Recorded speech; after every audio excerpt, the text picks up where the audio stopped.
Adobe is laughing in our faces. In an interview with The Verge, a number of Adobe executives basically told all of us creators who use their software to adapt or die. Alexandru Costin, Vice President of Generative AI at Adobe, said that those of us who refuse to embrace generative AI in their products are, quote, not going to be successful in the new world without using it. They go on to say, we have older versions of our products that don't use generative AI, but I wouldn't recommend using them. Our goal is to make our customers successful, and we think that in order for them to be successful, they need to embrace the tech. If you ever hear me say a kind word about Adobe from here on out, it means one of two things has occurred. One, they've given up on this generative AI stuff, which isn't going to happen because if you read the Verge article, which I will link below, they basically say that all of their future releases will contain generative AI in some form or fashion. Or two, they've given your boy a fuck ton of sponsorship cash. Like life-changing money. Like I could film my vlogs on Leica kind of money. You know what I'm saying? So count me among the many Adobe haters in this world. If there is one Adobe hater in this world, that is me. If there are no Adobe haters in this world, it means that I have passed on this mortal coil and moved on. I don't know when the change happened, but it seems like creative professionals are not the customer base that Adobe is aiming for. It seems like they're aiming for executives who complain that their art departments are too expensive or their design departments are too expensive, or marketers who just need, oh, I just need a quick little thing here and there. It seems like Adobe is going after the market that Canva served, quite frankly. People who just needed a quick little thing but didn't have the time or the ability to hire on a design team. So, you know, that's why Canva got so big, because they served a market where you didn't need too much expertise to open up a piece of software and put out something that was decent enough. I guess Adobe sees that money and says, let's get some of that pie by trashing our existing customer base, I guess. It's dismaying, but Adobe has become untrustworthy. The software has become unreliable, and the company is completely unwilling to listen to those of us who've used their products for decades in pursuit of this market share, I guess, that is dependent on content. Like generative AI makes more shit than any one of us can individually. That is for sure. But it's very content pilled, for lack of a better term. Like sometimes more is just more. It's not better or unique or interesting or says anything. It's just turning on a fire hose of crap and just flooding the area, flooding the market with this stuff. The sad thing about all of this is I feel like I'm the old man yelling at the clouds, because nothing I say, nothing you say is going to change Adobe's trajectory in this direction. Like the only way they're gonna stop is if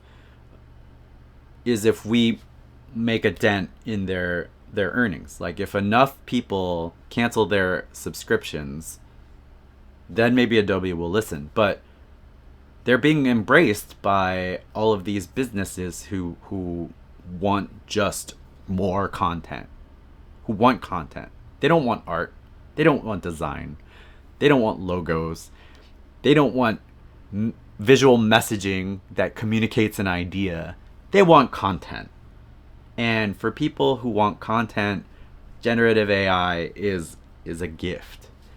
And so those of us who still try to create art to say something, there are not enough of us to make a dent in their earnings. Like if the comic industry in the United States suddenly did a switch to Clip Studio and all of us switched to Clip Studio, we are not a big enough market to make a dent in their bottom line. Like, oh, their earnings would go down 1%, but you know, Fortune 500 companies who've decided to gut their design departments will gladly embrace Adobe. All of the universities that have graphic art departments aren't suddenly going to ditch Adobe in lieu for the Affinity Suite, because Adobe is still the standard for design work and visual arts and animation and film and editing and all that kind of stuff. And it's easy to buy seats for a school. You get an education discount. You get flexibility. You can put it on multiple computers and all the kids learn it. So by the time they graduate, they have the muscle memory for the Adobe Suite. And that's why it becomes the standard for all of us. So it's like, how do you get out of that loop? How do you break out of that loop? Well, you kind of can't. Like, at this point, Adobe is almost too big to fail. Like, I'm using Adobe products right the fuck now. I've been gradually switching my video editing to DaVinci Resolve. But when it comes time to design like stickers or logos, I'm still using Illustrator. Like when it comes time to painting in CMYK, I still do it in Photoshop because, you know, I can paint in RGB in Clip Studio and then convert it. But then if I need to make changes, I have to reconvert it and come back. Like, it just, some shit is honestly easier just to do natively in an Adobe product. And I hate to admit it. It's like that Nib cartoon. Oh, you complain about society, but you live in a society. It's that. That's the way I'm feeling. I'm not sure what else to do other than complain on the internet and encourage my students away from Adobe products as much as possible. Because even when the lawsuits get sorted, whatever laws are going to be implemented, it's going to be difficult to uncouple generative AI from all of our systems.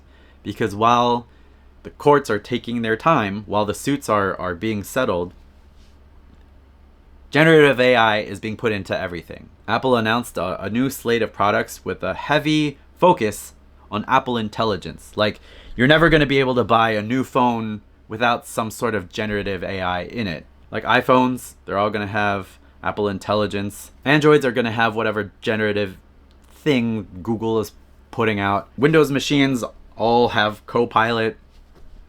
It's everywhere. It's ubiquitous at this point. Man, when I read the Verge article, I intended to just turn on the camera and rant at it and have a good old rant fest.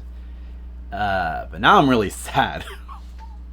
Like, all this generative AI stuff is a bummer. I think what we can do is highlight and support companies that do come out against generative AI.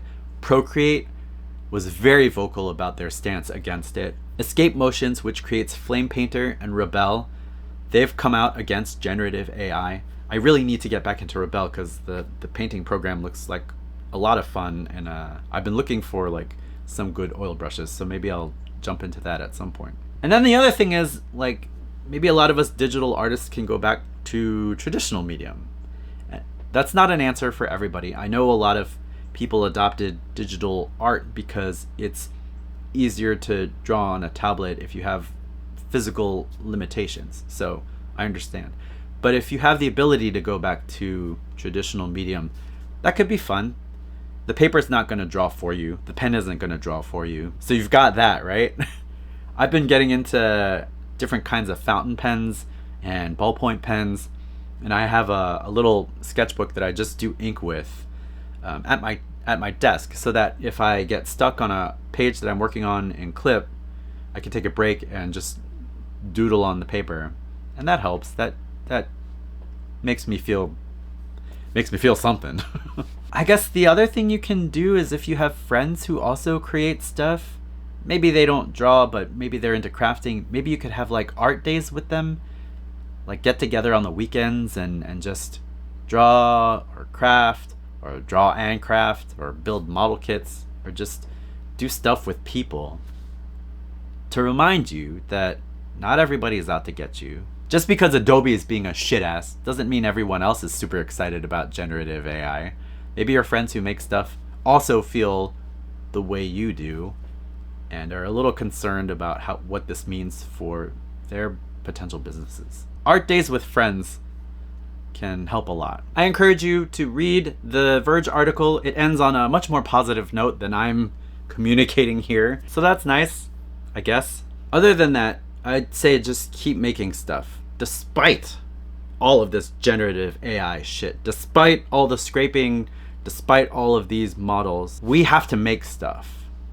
You have to make stuff because that's what you do. That's part of who you are. You make stuff. You draw stuff.